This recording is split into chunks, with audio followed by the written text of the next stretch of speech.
यदि मानव के जीवन को पाना चाहते हैं तो कभी भी मांस मछली का भोजन ग्रहण नहीं कीजिए। अभी मैंने प्रश्न किया कि बहुत लोग कहते हैं कि बाबा देवी देवताओं के मंदिर में चढ़ाए हैं तो वो प्रसाद ना हुआ। ईमानदारी से बोलिए, इतने लोग बैठे हैं आज दिन तक काली माँ या दुर्गा माँ किसी माई ने आपसे मांगा है कि बलि दे दो? यदि मांगा है तो हाथ उठा करके बताइए कितने लोगों से देवताओं ने मांगा है। विचार करिए, किसी ने नहीं उठाया, इसका मतलब आज दिन तक कोई देवी देवता लोग बलि नहीं मांगते हैं, बल्कि अपने से कहते हैं कि जीव का बदला जीव देंगे। यही कहते हैं जी बेटा बेटी को बचाना है तो कहते हैं जीव का बदला जीव देंगे। ठीक है, बेटा को बचाना है तो बेटी को गला काट दीजिए, तो क्या कहेंगे बाबा वो अपनी न बेटी है, अपना न बेटा है। तो जैसे आपका अपना बेटा बेटी प्यारी है, प्यारा है, उसी तरह हर जीवों का बेटा बेटी प्यारा है, प्यारी है, हर बच्चे हर माँ का। विचार करिए, जितने देवी देवता लोग हैं सब वैष्णवी हैं और हम लोग क्या हैं? हम लोग उनको ढकोसला बना दिए हैं। पहली बात, कोई देवी देवता लोग बलि नहीं मांगते, अपने से कहते हैं जीव का बदला जीव देंगे। आज पढ़िए, विचार करिए कि दुर्गा माँ के मंदिर में या काली माँ के मंदिर में आप जाएंगे तो क्या बोलेंगे? काली माँ दुर्गा माँ यही बोलेंगे जी। आपका बेटा बेटी जाएंगे तो क्या कहेंगे? काली दादी दुर्गा दादी क्या कहेंगे? वो भी माँ। पोता जाएंगे तो वो भी माँ, पर पोता जाएंगे तो वो भी माँ, छर पोता जाएंगे तो वो भी माँ, लकड़ पोता जाएंगे तो वो भी माँ, सबकी माँ है वो। विचार करिए, एक माँ का 10 बेटा बेटी हो। अब बड़ा बेटा खूब होशियार हो और सबसे छोटा जो बेटा है लंगड़ा लुल्हा पाहिज गुंगा बहरा हो, मल मूत्र का त्याग कपड़े में करता हो, और वैसा बेटा को बड़ा बेटा नहीं बड़ा भाई छोटे भाई का गला माँ के आगे में काटे तो माँ को खुशी होगी ना जी? होगी कि नहीं होगी? लंगड़ा है, लुल्ला है, अपाहिज है, गुंगा है, बहरा है, मलमूत्र का त्याग कपड़े में करता है, कहेंगे चाहे जैसा भी हो माँ के लिए प्यार बराबर है कि नहीं जी? बल्कि छोटे भाई की खूब सेवा करे बड़े भाई तो माँ उनको आशीर्वाद देते हैं, देखो भगवान मेरा बेटा बड़े बेटा को कितना समझदार बनाया कि छोटा भाई है, लंगड़ा लुल्हा पाहिज भाई है, मलमूत्र का त्याग कपड़े में करता है, अब फिर भी उसकी सेवा करता है। भगवान करे मेरे बड़े बेटा को लंबी उम्र दे। ईमानदारी से बोलिए, ऐसा आशीर्वाद देंगे कि नहीं देंगे?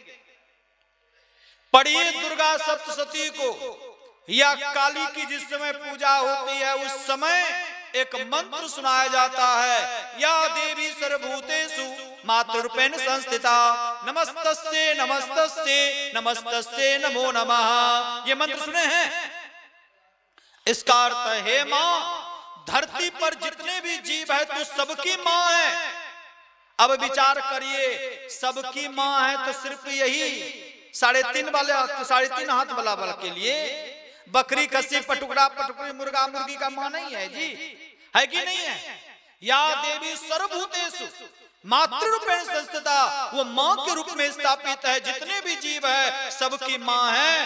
तो ईमानदारी से बोलिए, अंतर इतना ही कि मनुष्य बड़ा बेटा है और बकरी खस्सी पटुकड़ा पटुकी मुर्गा मुर्गी सब छोटा बेटा बेटी है, और उसका गला माँ के आगे में काटिएगा तो माँ को खुशी होगी जी। और जिस माँ को खुशी होती होगी उसको माँ कहेंगे, चंडाल कहेंगे जी।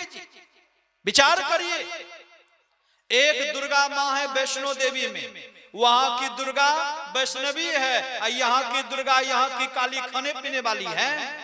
अच्छा, यदि खाने पीने वाली है तो ठीक है, अब चढ़ाना है, बकरा चढ़ना है, मुर्गा चढ़ना है, कबूतर, तो उनके आगे में दे दीजिए, वो न समझेगी कैसे खाएंगे। लेकिन नहीं, खाना अपना, ठूसना है अपना, और नाम किनका?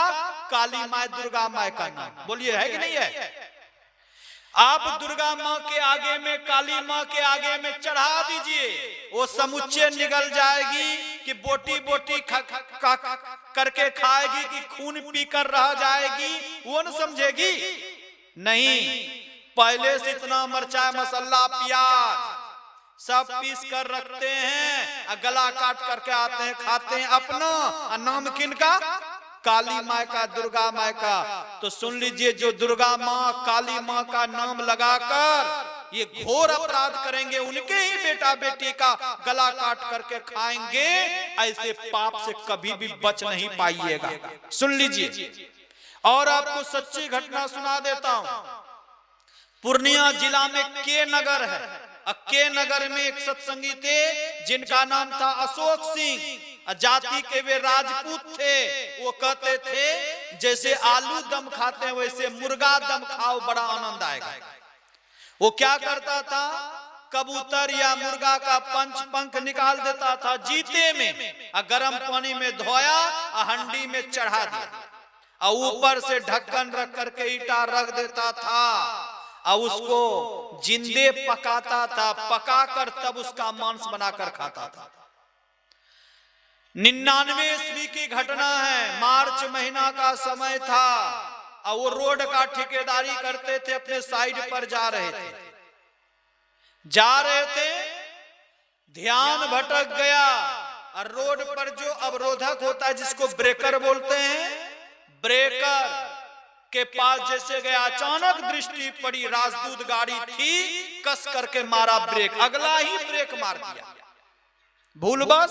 अब फेंकाया तो कहां, जहां अलकतरा रोड के किनारे खोल रहा था। पहले जो रोड बनता था कैसे, अलकतरा को खोलाकर गिट्टी मिलाकर तब रोड को ढालता था, उन्हीं का साइड था, अलकतरा खोल रहा था, और ब्रेक जो मारा फेंकाया तो अलकतरा के वो ड्राम में मुंह के बल गिरा।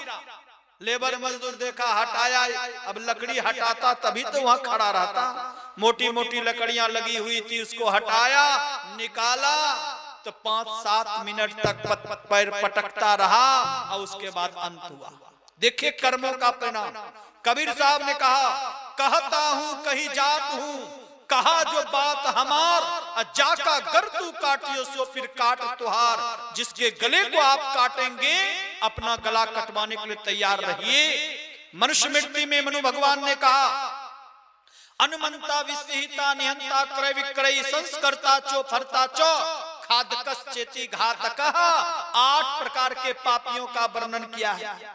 आदेश करने वाला, काटने वाला, टुकड़ा करने वाला, बेचने वाला, खरीदने वाला, मोल लाने वाला, परोसने के लिए लाने वाला, खाने वाला, ये 8 घातक हिंसा करने वाले कहलाते हैं। 8 को बराबर पाप लगता है। सुन लीजिए, हाँ, जिनको पशुवत योनियों में जाना है, हिंसक पशु बनना है, खूब कुकर्म करिए, कोई मना नहीं है, लेकिन याद रखिए वो कुकर्म का परिणाम भोगना पड़ेगा।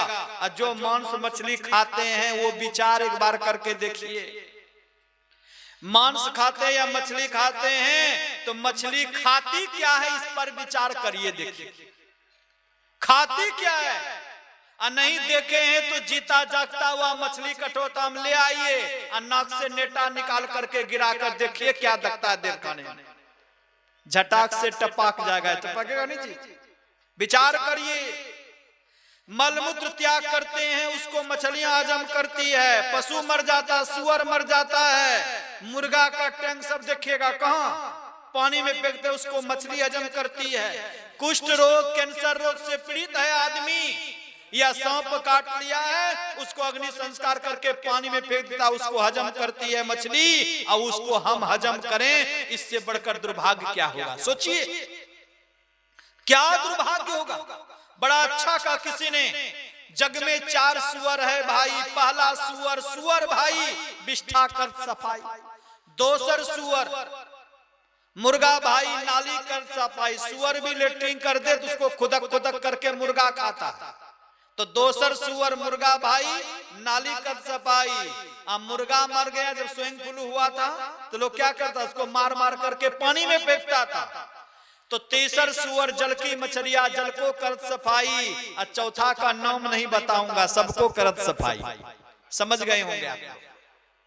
इसलिए कभी भी मांस मछली का भोजन ग्रहण मत करिए, शुद्ध सात्विक आहार लीजिए, ईमानदारी की कमाई खाइए और अपने जीवन को हिंसात्मक प्रवृत्ति से दूर रखिए। जैसा खावेंगे अन्न वैसा होगा मन। यदि शुद्ध सात्विक आहार ग्रहण नहीं करेंगे तो कभी भी मन रूपी रावण को मार नहीं सकते हैं। यदि मन रूपी रावण को मारना चाहते हैं तो मेहनत की कमाई, स्वावलंबन जीवन करके, स्वावलंबन जीवन बिताते हुए मेहनत की कमाई करके जीविकोपार्जन करिए। आहार की शुद्धता, आहार ठीक है, शुद्ध है, मांस मछली नहीं खाते हैं, लेकिन चोरी डकैती बेईमानी शैतानी का अनाज हो तब भी आपको भजन में मन नहीं लगेगा। मेहनत की कमाई हो, मेहनत की कमाई है, अब बनाने में शुद्धता नहीं हो तब भी भजन में मन नहीं लगेगा, याद रख लीजिए। बहुत माताओं को देखिएगा जब रोटी बेलती है ना तो बैठकर रोटी बेलेगी, अब बेलन कहाँ रखती है, पैर पर बेलन रखती है, चरण धूलि सटाती है और फिर रोटी में लगाती है। तो विचार करिए पवित्र हुआ कि अपवित्र हुआ। बहुत माताओं को देखता हूं साफी की जरूरत नहीं है, रोटी यदि ताबे में सट जाती है, जल जाती रोटी, तो उसको छोलनी से खुरच कर उसके बाद साफी किनको मुंह को ही साफी बना देती। कैसे? फूक फूक करके ताबे को साफ करते हैं। विचार करिए शुद्ध हुआ का शुद्ध हुआ। एक बच्चा बैठा था पिताजी के साथ भोजन करने के लिए, हास्य प्रसंग है। पिताजी के साथ बैठा था भोजन करने के लिए, चावल दाल खा रहा था परंतु सब्जी नहीं। पिताजी ने कहा सब्जी नहीं खाओगे तो आंख की रोशनी कैसे बढ़ेगी? तो बच्चे ने कहा आंख की रोशनी नहीं बढ़ानी है। पिताजी गरम दिमाग के थे और उल्टा करके जवाब दिया, एक तमाचा दिया, अभी से बात नहीं मन तो खाओ, का नहीं खाऊंगा। फिर तमाचा दिया, खाओ, का नहीं खाऊंगा, नहीं खाऊंगा, नहीं खाऊंगा। पिताजी को थोड़ा ज्यादा ही क्रोध हुआ, कार्य आंख की रोशनी बढ़ेगा, नहीं बढ़ानी है। जोर से मारा थप्पड़, का खाओ, खाना पड़ेगा। तो उन्होंने क्या कहा जानते हैं? तुम्हारा बाप भी कहेगा खाने के लिए तब भी नहीं खाऊंगा। तो गरम दिमाग का था, 3-4 तमाचा कस करके मारा, रोने लगा, जार बेजार कर रोता रहा। रोते रोते कहा चाहे मार दीजिएगा तो मर जाऊंगा लेकिन नहीं खाऊंगा। तो पिताजी को समझ में आई कि लगता कुछ विशेष बात है। प्यार से बिठाया गोद में, आंसू पोंछा, कहा पिताजी को माफ कर दो। बड़े प्यार से दुत्कारा पुचकारा और उसके बाद कहा कि बेटा अन्य दिन तो हरी सब्जी साग सब्जी तुम खाता था, आज क्यों नहीं खाता है? क्या बात है बेटा? बड़े प्यार से जब पूछा तो बच्चे ने क्या कहा जानते हैं? कि माँ सब्जी बनाने के लिए कढ़ाई चूल्हे पर डाली थी, तेल डाल दी थी, तेल पका है कि नहीं पका है इसको देखने के लिए जैसे माँ झुकी, माँ को सर्दी थी, नाक से टपक गया। अब माँ ने क्या किया, उसी में मिर्ची मसाला प्याज सब मिला दिया, पका दिया। अब पिताजी वो गंदा नेटा मिला हुआ भोजन में कैसे खाऊंगा, इसलिए नहीं खाता हूं। तो विचार करिए क्या होता, थोड़ा सा तेल बर्बाद होता, एक बार कढ़ाई साफ करनी होती है ना, और उसके बाद तो थोड़ा सा समय बर्बाद होता। लेकिन विचार करिए नाक से निकला हुआ घी मिलाकर सब्जी बना दिया तो शुद्ध हुआ का शुद्ध हुआ। इसलिए शुद्ध आहार ग्रहण करिए। वेद में आया आहार शुद्धि सत्य शुद्धि, सत्व शुद्धि दुर्वा स्मृति। जिसका आहार शुद्ध है उसका विचार शुद्ध होगा, जिसका विचार शुद्ध है उसका व्यवहार शुद्ध होगा, जिसका व्यवहार शुद्ध है उसका कर्म निर्मल होगा, और जिसका कर्म निर्मल होगा उसी से भजन होगा। जिनसे भजन होगा उन्हीं को शाश्वत आनंद की प्राप्ति होगी। इसलिए आहार की शुद्धता, साथ साथ सुचाचार में सिर्फ आहार की ही नहीं, खान पान रहन सहन बोल चाल, इन तमाम चीजों की पवित्रता होनी चाहिए। ये सुचाचार है, ये तीनों अंगों को मिलाएंगे, सदाचार शिष्टाचार और सुचाचार, ये तीनों अंगों को मिलाएंगे तब सिलवंत होगा। और जो सिलवंत होंगे उनके मुट्ठी में तीनों लोगों की संपदा होगी। अर्थात प्रभु श्री राम का संकेत है कि जो साधक अपने मन को निग्रह करना चाहते हैं उनको सदाचार, शिष्टाचार और सुचाचार का पालन करते हुए अर्थात सिलवंत बन करके जीवन यापन करने की आवश्यकता है। ये है ध्वजा और पताका। आगे भगवान श्री राम ने कहा उस धर्ममय रथ में 3 घोड़े हैं। कितने घोड़े हैं? बल विवेक दम परहित घोड़े। पहला घोड़ा है विवेक का बल, दूसरा घोड़ा है दम का साधन और तीसरा घोड़ा है परहित परोपकार। पहला घोड़ा विवेक का बल। अब विवेक कहां होगा? सिनेमा हॉल, सर्कस, थिएटर में। गोस्वामी जी रामचरितमानस में लिखते हैं बिनु सत्संग विवेक न होई। बिना सत्संग का विवेक नहीं होगा। लेकिन ये सत्संग सबको मिल जाएगा? सबको सत्संग नहीं मिलेगा। गोस्वामी जी आदि चौपाई में लिखते हैं बिनु सत्संग विवेक ना होई। आदि चौपाई में क्या कहते हैं? राम कृपा बिनु सुलभ न सोई। जब तक जीवों के ऊपर ईश्वर की कृपा नहीं होती है तब तक सत्संग मिल ही नहीं सकता। यही बात पार्वती जी ने भगवान शंकर से पूछा कि हे नाथ कृपा करके बतलाइए कि दुनिया में सबसे बड़ा लाभ कहां मिलता है।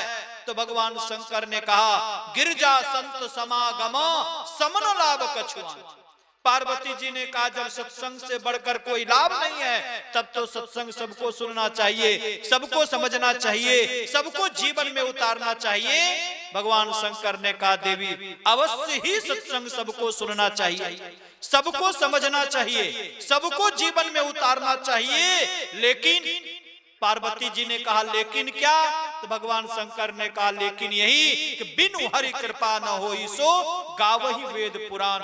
जब तक जीवों के ऊपर ईश्वर की कृपा नहीं होगी तब तक सत्संग में मन नहीं लग सकता।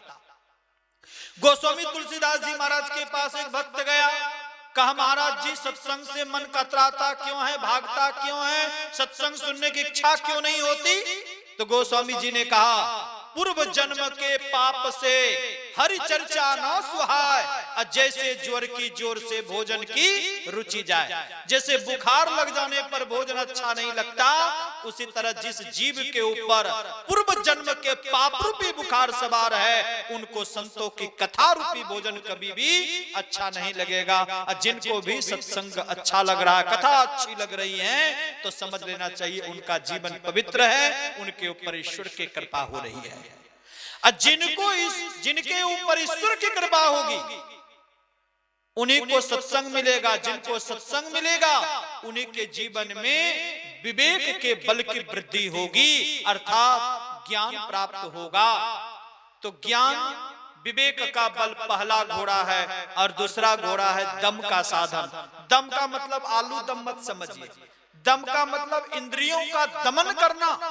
और 14 प्रकार की इंद्रियां हैं।